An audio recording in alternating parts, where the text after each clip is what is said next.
Student, निशा classes YouTube channel पर आप सभी का स्वागत है।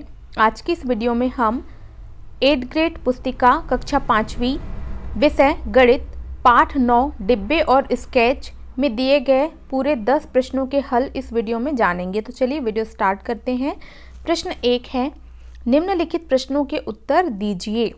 एक घन में कितनी सतह होती हैं? ठीक है, तो हमें यहाँ पर बताना है कि एक घन में कुल कितनी सतह होती हैं। तो देखिए, ये नीचे वाली 1, ऊपर वाली 2, 3, 4 और ये पीछे वाली 5 और ये सामने वाली 6। ठीक है, तो एक घन में 6 सतह होती हैं। इस प्रकार हम यहाँ पर उत्तर लिख सकते हैं।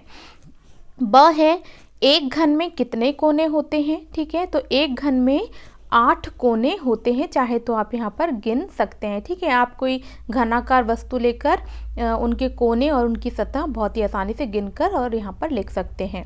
प्रश्न 2 है, अपने परिवेश से शंकु का एक उदाहरण बताइए। तो शंकु का एक उदाहरण हो जाएगी टोपी।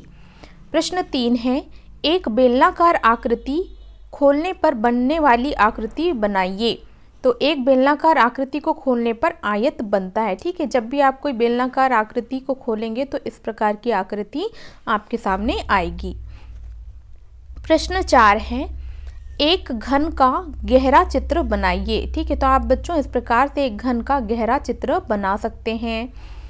फिर प्रश्न 5 है, दी गई आकृति को मोड़ने पर बनने वाली आकृति का नाम बताइए।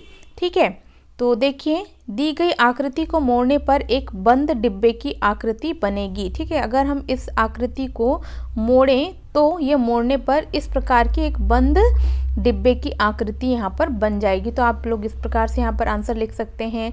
फिर देखिए, आकृति ये इस प्रकार की आकृति यहाँ पर दी हुई है, को मोड़ने पर बनने वाली आकृति बनाइए। तो इस आकृति को जब हम मोड़ेंगे ना तो ये इस प्रकार की आकृति बनेगी। ठीक है, इस प्रश्न की समझ के लिए गणित का जादू कक्षा 5 पृष्ठ क्रमांक 127 व 128 देखें।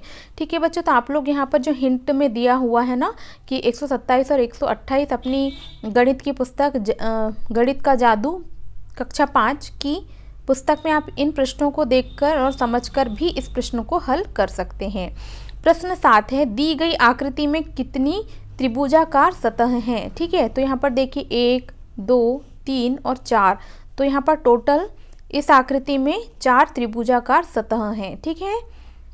प्रश्न 8 है, एक आकृति बनाइए जिसे मोड़कर खुला घन बनाया जा सके। ठीक है, तो देखिए यहाँ पर इस आकृति से हम एक खुला घन बना सकते हैं। ठीक है, तो आप लोगों को यहाँ पर आकृति बना लेनी और आंसर में लिख देना है कि इस आकृति से खुला घन बनाया जा सकता है। प्रश्न 9 है, नीचे दिए गए घर के फर्श के नक्शे को देखो। ठीक है, हमें यहाँ पर नीचे घर के फर्श का नक्शा दिया हुआ है। इस घर के गहरे चित्र में दरवाजे और खिड़कियाँ बनाइए। ठीक है, तो देखिए घर का गहरा चित्र है। यहाँ पर हमें ये ऑलरेडी दे रखा है हमें, और ये भी हमें दिया हुआ है। हमें क्या काम करना है, सिर्फ यहाँ पर खिड़की और दरवाजे बनाना है ना। तो मैंने यहाँ पर बनाया हुआ है खिड़की, दरवाजा, खिड़की, यहाँ पर भी खिड़की। ठीक है, तो इस प्रकार से आप इस घर के गहरे चित्र में दरवाजे और खिड़की बना सकते हैं। प्रश्न 10 है, नीचे दिए गए मॉडल को बनाने के लिए कितने घनों की ज़रूरत होगी? ठीक है, तो देखिए हम इस प्रश्न को कुछ इस तरीके से हल करेंगे कि यहाँ पर देखिए 5 गुणा 5 गुणा 5 गुणा 5 गुणा 5 गुणा 5 ऋण 7 गुणा 1 ऋण 5 गुणा 2 ऋण 3 गुणा 3 ऋण 1 गुणा 4। ठीक है, इन सबको हल करेंगे तो कितना आ जाएगा, 95। तो नीचे दिए गए मॉडल को बनाने के लिए 95 घनों की ज़रूरत होगी। तो ठीक है बच्चों, आई होप वीडियो आप लोगों को पसंद आई हो। कि वीडियो पसंद आई है तो वीडियो को लाइक शेयर जरूर करें। ठीक है, और यदि मेरे चैनल पर नए हैं तो चैनल को सब्सक्राइब जरूर करें। मिलते हैं अगले वीडियो में। Thank you.